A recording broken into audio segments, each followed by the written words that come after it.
ನಮಸ್ಕಾರ, ನಿಮಗೆಲ್ಲರಿಗೂ ದಿಶು ಹೋಮ್ ಕಿಚನಿಗೆ ಸ್ವಾಗತ. ಇವತ್ತು ಕೆಂಪು ಅರಿವೆ ಸೊಪ್ಪಿನ ಪಲ್ಯ ಹೇಗೆ ಮಾಡೋದು ಅಂತ ನೋಡೋಣ. ಈ ಸೊಪ್ಪು ಆರೋಗ್ಯಕ್ಕೆ ಅಂತೂ ತುಂಬಾ ಒಳ್ಳೆಯದು. ಇದರಲ್ಲಿ ಹೆಚ್ಚಿನ ಪೋಷಕಾಂಶ ಇರುತ್ತೆ. ನಾನಿಲ್ಲಿ 1 ಕಟ್ಟು ಕೆಂಪು ಅರಿವೆ ಸೊಪ್ಪನ್ನು ತಗೊಂಡಿದ್ದೀನಿ. ಇದನ್ನು ಚೆನ್ನಾಗಿ ನಾವು 3-4 ಸಲ ನೀರಲ್ಲಿ ಕ್ಲೀನ್ ಮಾಡಿಕೊಂಡು ಈ ಥರ ಸಣ್ಣ ಸಣ್ಣದಾಗಿ ಕಟ್ ಮಾಡ್ಕೊಳ್ಳಿ.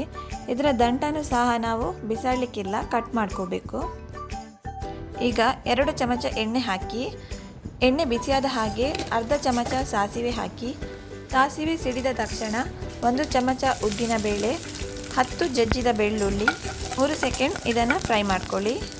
ಸ್ವಲ್ಪ ಕರಿಬೇವಿನ ಸೊಪ್ಪು ಹಾಕಿ ಇದನ್ನು ಒಂದ್ಸಲ ಫ್ರೈ ಮಾಡ್ಕೊಳ್ಳಿ.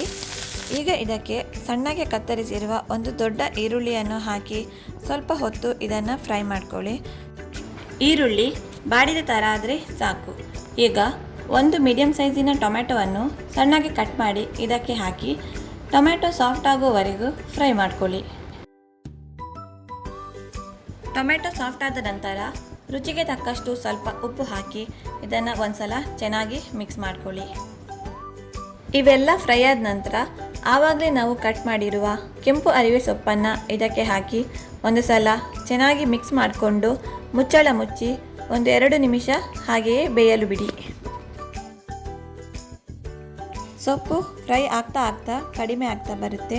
ನಾನು ಮೊದಲಿಗೆ ಹಾಕುವಾಗ ತುಂಬ ಇತ್ತಲ್ವ, ಈಗ ನೋಡಿ ಅದು ಬೇಯುತ್ತಾ ಕಡಿಮೆ ಆಗ್ತಾ ಬರುತ್ತೆ.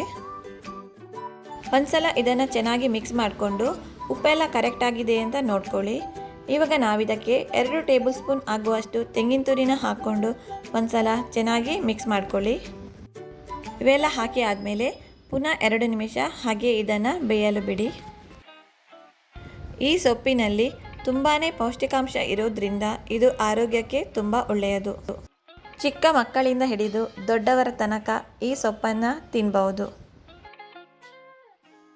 ಈ ರೆಸಿಪಿ ನಿಮಗೆ ಇಷ್ಟ ಆದರೆ ಲೈಕ್ ಮಾಡಿ, ಕಮೆಂಟ್ ಮಾಡಿ, ಶೇರ್ ಮಾಡಿ. ಹಾಗೆ ನಮ್ಮ ಚಾನಲಿಗೆ ಸಬ್ಸ್ಕ್ರೈಬ್ ಮಾಡಿ.